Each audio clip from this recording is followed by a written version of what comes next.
Ramazan ayı bара. Ramazan ayı ol bizden savab жия торган вакытыбыз. Biz şuşa Ramazan ayın bir нәрсә белән чагыштыра алабыз. Biz барыбызда кибетләргә йөрибез. Һәм кибетләрдә бәяләр 300 булуын яратабыз. Акция вакытын яратабыз. Күбрәк әйбер алыр өчен 300-рак бәягә алыр өчен. Менә шушы акция Аллаһ Тәала биргән бүләк вакыты ул Рамазан айы. Шушы айда без хисапсыз бүләкләр, хисапсыз әҗерләр ала алабыз. Һәм әлбәттә без шушы форсатларда, шушы Аллаһ Тәала биргән бәрәкәтләрне калдырмаска, онытмаска һәм ычкындырмаска тиешбез. Шул форсатлардан кулланырга тиешбез. Һәм аеруча шушы ахыргы 10 көне бигрәк тә кадерле булып санала, һәм шушы 10 көндәге гамәлләр турында безнең сүзебез булыр. Гайша радhiyallahu anha әйтә, Пәйгамбәрбез саллаллаһу алейһи ва саллям турында әйтә, ул дия шушы Рамазанның ахыргы 10 көнендә ихтикаф кыла иде һәм Кадр кичәсен эзли иде ди. Шуңа Гайша радhiyallahu anha китерелә, ул әйтте: "Кана иза дахала ал-ашру ахья ал-лайла ва яқаза ахлаху ва шадда мизараху." Пәйгамбәрбез саллаллаһу алейһи ва саллям әгәр ахыргы Рамазанның ахыргы 10 көне килсә, ул төннәрен җыкламый иде, ягъни төннәрен уяу тора иде, һәм гаиләсен уята иде, һәм үзенең билбавын кыса иде ди. Билбавын кысу ул инде шушы якынлык кылудан, хатыннар белән аралашудан,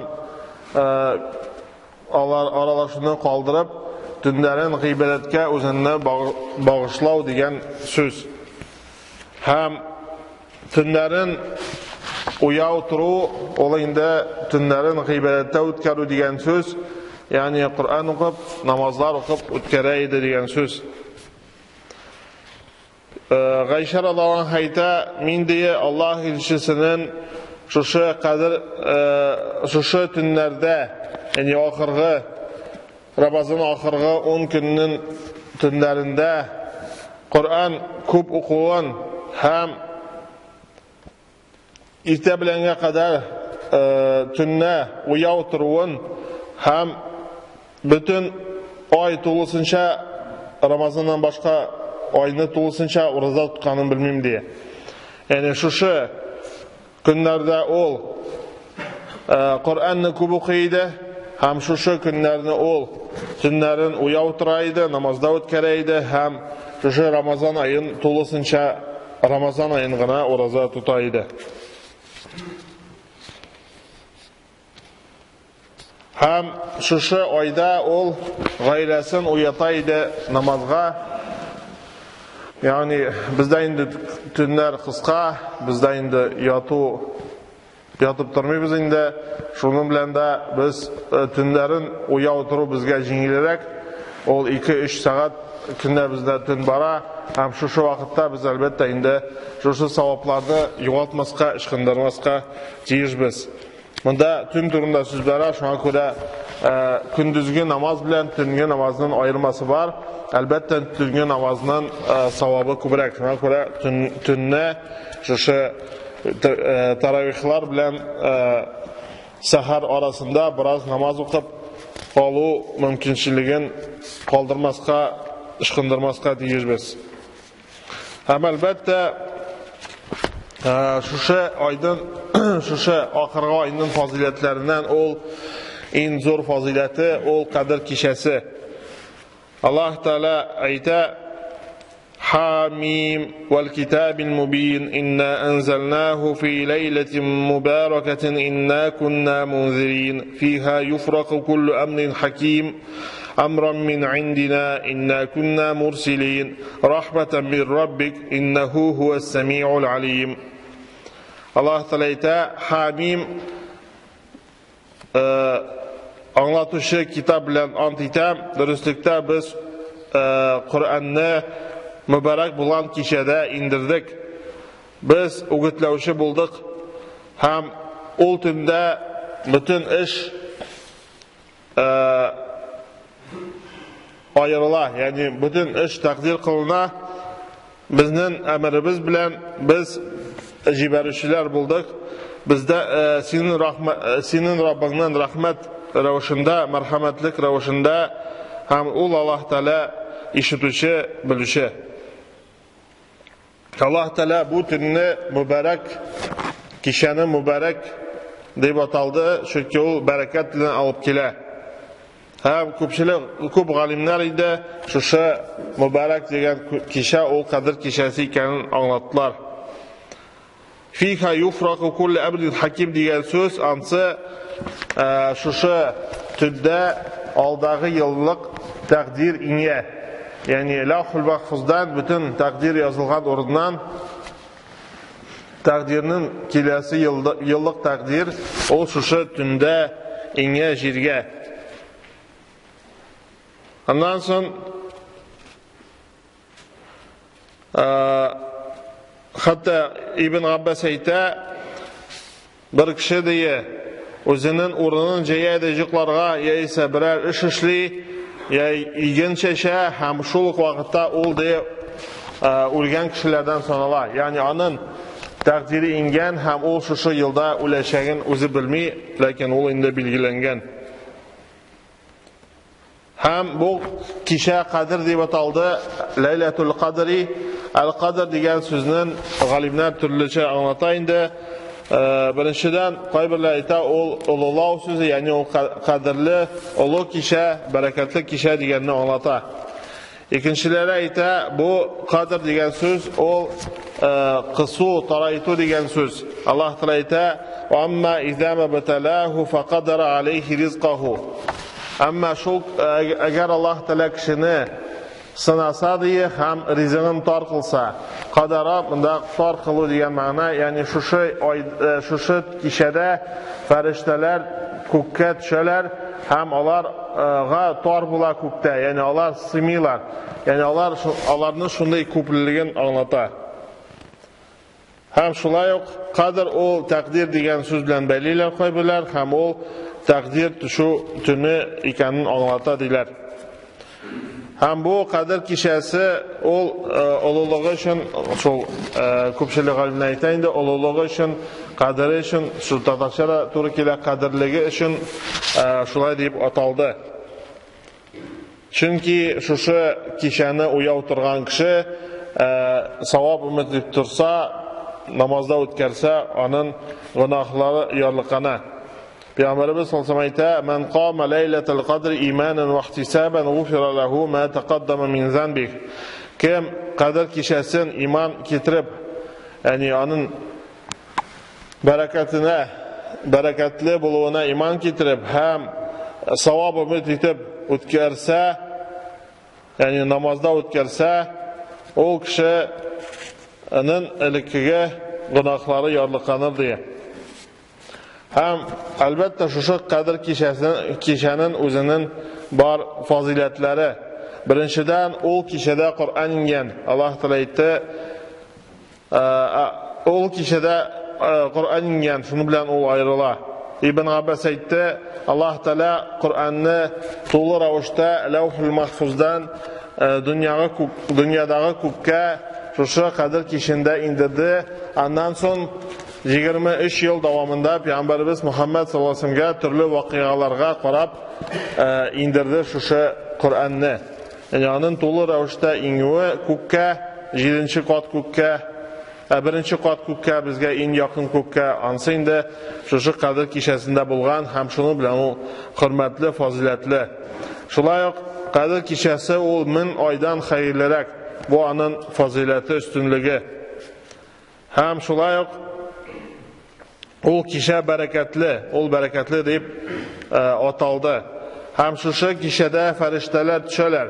Ferişteler alar şu kişide düşerler. Şulay yok Kur'an okuyan yerde, şulay yok zikir aytilgan Allah'ını iske düşürgen yerde, şulay yok ilim alu meclislerinde fərishtələr düşələr, həm şuşu kişədə Allah düşələr, həm bu kişənin fazilətlerindən sanala. Şulayıq, bu kişə imin, sələm mündibət aldı, çünki şuşu kişədə Allah Teala şeytanlarga, kişilərə təsir etəgə mümkünçilik vermey, həm şuşu tündə iminlik bular bütün jirdə.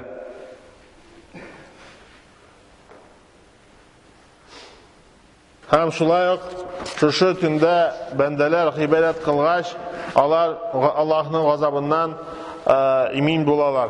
Buna görə şulayıq imin deyə batıldı. Həm bu kişədə Allah Teala təqdir indirə, şulayıq bu kişənin fazilətlerindən sanala. Həm şuşu kişə ol, kişinin yarlıqavına səbəb bula. Şuluq hadisini getirəbiz. Əbu Hurayra radhiyallahu anhudan getirirlər. Peyğəmbər sallallahu aleyhi ve sellem aytdı: kim iman getirib, həm savabını ümid etib Ramazanda oruza tuta, onun ilkəyi günahları yarlıqanır. Həm kim iman getirib, həm savab ümid etib Qədir kişəsin namazda ötkərsə, onun ilkəyi günahları yarlıqanır. Yani Allah'ın vəqdəsinə iman getirib, savabını bilgiləyən savabqa iman getirib, həm əcrini tiləb, savabını tiləb ötkərsə deyə aytılır. Həm şuşu tünün fazilətlerindən Qədir kişəsinin Allah Teala onun turunda surə indirə, ayrım bir surə, bu şulayaq onun qadirləgən kürsətə. Allah Teala aytır: "İnna enzelnahu fi leyletil qadr." Dürüstlükdə biz Qur'anı Qədir kişəsində indirdik. "Və ma adraka ma leyletul qadr." Həm kim sənə bildirə, nəsə ol Qədir kişəsi, qoyan sən biləsən onun fazilətin. Leyletul qadri xayrun min alfi şəhr. Şuşu Qədir kişəsi ol 1000 aydan xeyirlirək. Tənəzzəlül mələkətü və ruhu fiyhə biizni rabbihim min kulli əmr. O tündə fəriştələr, həm Cəbrail fəriştə düşələr. Allah'ın Rablarının əmri bilən həm təqdirini düşürələr. Sələmun hiyə həttə mətla'il fəcr. Həm o kişə imin həttə tanıtqan şağa qədər. Allah Teala'nın fazilətin göstərtib sırav bilə. Sen onun fazilətin biləsinmi? Ondan sonra Allah'ın anlata. O kişə 1000 aydan xeyirlirək. Yəni şu kişədəki qəməl qibədət savabı 1000 ay qibədət qılğan həm şu kişə kirməgən indi 1000 aydan xeyirlirək digən.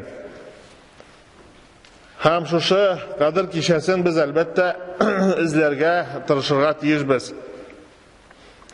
Həm hadislərə kilgəndə Allah'da anlatılar, Peyğəmbərimiz sallallahu əleyhi və səlləm Ramazanın axırғы 10 gününün tünlərində şu Qədir kişəsini izləgən, onlarını uya oturğan, çünki onun tügəl vaxtı bilgili tügəl. Tabi hadislərdə getirirlər, o taq sonlar deyib, taq tünlər deyib, lakin o şulayıb ayının hər ayda bir tüslü bulmazsa mümkün. Çünki o ay 30 gündən, ya isə 29 gündən gelirə mümkün. Şu an görə Peyğəmbərimiz sallallahu əleyhi və səlləm taq tünlərindən tügəl, dolusanca 10 tününü qibədətdə ötkərgən, həm ixtikaf qılğan. İxtikaf o ayrışa şuşu Ramazan ayının axırғы günlərinə tura kilətirğən, ona bağışlanan qibədət, şuşu 10 gününü Peyğəmbərimiz sallallahu əleyhi və səlləm məşiddə ötkərgən, o məşiddə turğan, həm uzun şu dünya işlərindən indi şidkə kitib indi şu uzun qibədətə tapşırğan şu günlərdə. Bu sünnətini biz əlbəttə ötərgə bizgə də kirək. Bu Peyğəmbərimiz Muhammed sallallahu əleyhi və səlləm bizgə qaldırğan özünün sünnəti, həm biz o sünnətini turğuzurğa, həm o sünnətini indi irənirgə tiyirbiz. O indi şuşu 10 tününün bir neçəsində bulsa da, ya isə tulusunca 10 tününü, 10 gününü məşiddə ötkəru. Şuşu məşiddə o indi qibədət bilən şüğüllənə, kübrək indi Qur'an oqi, hem meşitten indi hacet üçün gine çığa, yani aşar üçün hem taharet alır üçün gine çığa, başka neler üçün ayrılmay. Hem ihtikafının indi in az ülüşü ol bir tevlik bulup sanala, o şu bir tevlik içinde indi meşitte bulurga tiyiş, ol niyetlep indi meşitte kala, hem şu meşitte indi in kiminde bir tevlik utkere. Andan indi tolu ihtikaf indi 10 gün bula, 10 gün bula, gün indi ol tün bilen tevlik diyen söz. Şunu bir ülüşün bulsa da utkerse elbette ol zu savapka iyi bulur inşallah. Hem şu Kadir kişisinin günü turunda kay bir hadisler var, ol 27. tün deyip ol indi hadisler көп түгел, hem galimler sözleri de var, lakin alar indi az sonlı köpçülük hadisler indi şu ahırgı 10 günni ayta, hem biz ahırgı 10 gününde şu gıybetni kubrak kılırga, hem 27. şislağına koramazga tiyizbez, kubrak indi gıybetle şugullanıp başka günlerde de izlerge tiyizbez. Ondan son şu tünün özünün galametleri var. Allah turunda Peygamberimiz sallallahu aleyhi ve sellem hadislerde aytken şu Ubay bin Ka'b'tan getirilip Peygamberimiz sallallahu aleyhi ve sellem aytken şu tünün galametlerinden o tün aldığına gününü kıyaş çıkkanda o nurlu bulup çıkmaz, belki ay tolu bulgan ravuşta nişik nurlu bulsa şunday ravuşta yani bir katı yaktırta turgan itip çıkmaz degen. Şulay ol tün nık salkın da bulmay, nık issi da bulmay, ortaşa bula, hem ol tünni yıldızlar atılmay, yıldızlar düşmay. Bu şu tünnin Kadir kişisinin galametlerinden sonala. Elbette biz onu şu galametler boyunca da izlerge mümkün biz, lakin onun tügel bulmağının siri o şu bendenin 10 günde Allah Teala'ga gıybedet kılırga bağışlav bilen beyle, şu an göre biz indi kubrak şu tünlerde indi namazlarda ötkerige hem Kur'an okurga tırışıga tiyizbiz. В хадисе приводится, жена пророка Айша рассказала, что пророк, саллаллаху алейхи вассалям, в последние 10 дней Рамазана сворачивал свою постель, клал ее в угол комнаты и служил Всевышнему в мечети. После смерти пророка, саллаллаху алейхи вассалям, его жены делали так же.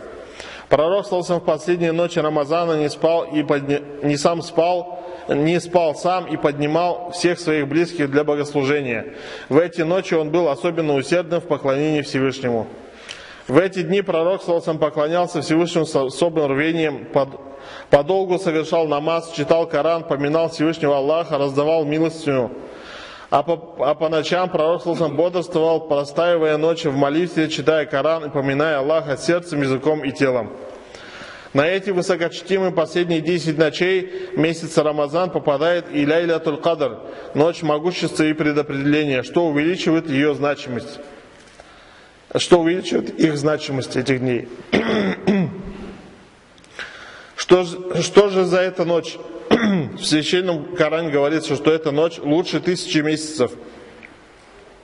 Любое действие, совершаемое в эту ночь, такое как чтение Корана, поминание Аллаха, лучше, чем то же действие, совершаемое на протяжении 1000 месяцев, не включающих в себя эту ночь. Пророк, саллаллаху алейхи ва саллям, сказал: тому, кто будет молиться в ночь могущества с верой и надеждой на награду, простятся все его предыдущие грехи. Ученые утверждают, что Лейлатуль Кадр попадается на одну из последних нечетных ночей месяца Рамазан, то есть на 21, 23, 25, 27, 29. Этому есть подтверждение в хадисе, переданном Аль-Бухари, в котором говорится, что пророк, саллаллаху алейхи ва саллям, сказал: ищите ночь Ляйлятуль Кадр в нечетных ночах в последних 10 дней месяца Рамазан. У ночи Ляйлятуль Кадр есть свои признаки. В хадисе сказано: признаком ночи предопределения является то, что эта ночь чистая и светлая, а луна в ней словно блистает. Она тихая и спокойная, не холодная и не жаркая. В эту ночь не позволяет метать звезды, пока не наступит утро. И еще одним из признаков является то, что солнце на утро восходит ровное, без лучей, подобно луне в ночь предопределения, в ночь полнолуния. И шайтану в этот день не разрешается выйти вместе с ним. Мудрость того, что ночь предопределения не выпадает на определенный день, заключается в побуждении верующих проводить ночи в бдении, стараясь встретить ее. Сообщается, что Аиша радхиаллаху анха спросила пророка, саллаллаху алейхи ва саллям: «О посланник Аллаха, скажи, если я узнаю о наступлении ночи предопределения, что мне следует говорить?» Пророк, саллаллаху алейхи ва саллям, сказал: «Говори: Аллахумма иннака афун тухиббуль афа фа'фу анни». «О Аллах, поистине Ты прощающий, Ты любишь прощать, так прости же меня». Еще одной особенностью последних 10 дней Рамазана является необходимость уединения в мечети. Известно, что посланник Аллаха, саллаллаху алейхи ва саллям, и его сподвижники уединялись в мечети для поклонения Всевышнему каждый год. Аиша передает, радхиаллаху анха, пророк, саллаллаху алейхи ва саллям, усердствовал в ихтикафе в последние дни месяца Рамазан, пока не ушел в мир иной, после него ихтикаф делали его жены. Целью ихтикафа является полное посвящение себя поклонению Всевышнему Аллаху, для того, чтобы снискать ее благословение и застать благословенную ночь предопределения. Поэтому во время уединения человек должен сторониться не касающихся его мирских бесед, поминать Аллаха, читать Коран, совершать намаз и другие обряды поклонения. Женщины совершают ихтикаф дома. Для этого они определяют определенную какую-то комнату и придерживаются этой комнаты также в течение суток. بارك الله لنا ولكم في القرآن العظيم ونفعنا وإياكم بالآية ذكر الحكيم إنه هو الغفور الرحيم الجواد الكريم العلي العظيم السميع الدعاء.